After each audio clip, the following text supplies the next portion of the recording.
Hello viewers, এই যে আমি চলে এসেছি পুরান ঢাকার সেই বিখ্যাত দোকান অমূল্য মিষ্টান্ন ভান্ডার। দেখতে পাচ্ছেন, তো এই দোকানের খাবার খুবই সুস্বাদু, আপনারা ট্রাই করতে পারেন। এখানে সকালের দিকে এসেছি, সকালে এই যে এখানে জিলাপি, তারপর সিঙ্গারা, বিভিন্ন ধরনের মিষ্টির আইটেম, এবং এগুলো সবই অনেক টাটকা। আমি নিজে খেয়েছি, আর আমি এখানে আসলে অবশ্যই এগুলো ট্রাই করি।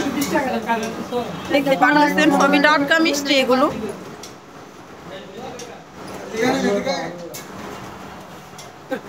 রসমালাই আছে, এই যে দই, মিষ্টি দই, টক দই কাপে কাপেও নিতে পারেন আপনারা চাইলে।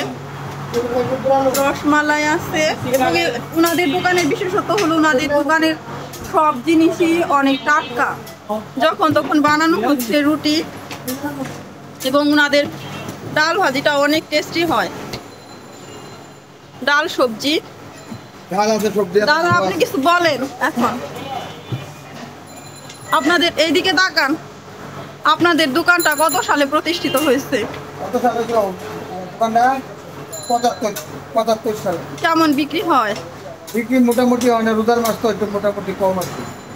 ও এমনিতে কয়টা থেকে কয়টা পর্যন্ত খোলা থাকে? আপনার সকাল 6টা থেকে রাইতে 11টা। রুটি কত টাকা পিস বিক্রি করতেছেন? পোয়াটা মনে করতে 5টা পর্যন্ত। একটা পিস কত? এক পিস 10 টাকা। আর দই? দই কাপ দই আছে 40 টাকা, রসমালাই আছে 60 টাকা কাপ, তারপরে 250 গ্রাম আছে, আধা কেজি আছে, 1 কেজি পাতিল আছে, 2 কেজি পাতিল আছে। এগুলো আর কি প্রতিদিনই তৈরিটা? প্রতিদিন একটা প্রতিদিন। আর দোকানের মালিক? মানে বর্তমানে যে মালিকই, তাহলে ও কথা বলে। দাদা কিছু বলেন আপনার দোকান সম্পর্কে। বলার কিছু নেই, তো 50 বছর পুরোনো দোকানে এই এলাকার বা আশেপাশে পুরান ঢাকার সবাই ছিল। হ্যাঁ হ্যাঁ, ওনাদের দোকানটা অনেক ফেমাস। আমি এখানে আসলে আর কি এখানে খাই, আপনারাও আসবেন। দোকানের সামনের সাইডটা আপনাদেরকে দেখিয়ে দিচ্ছে। এই যে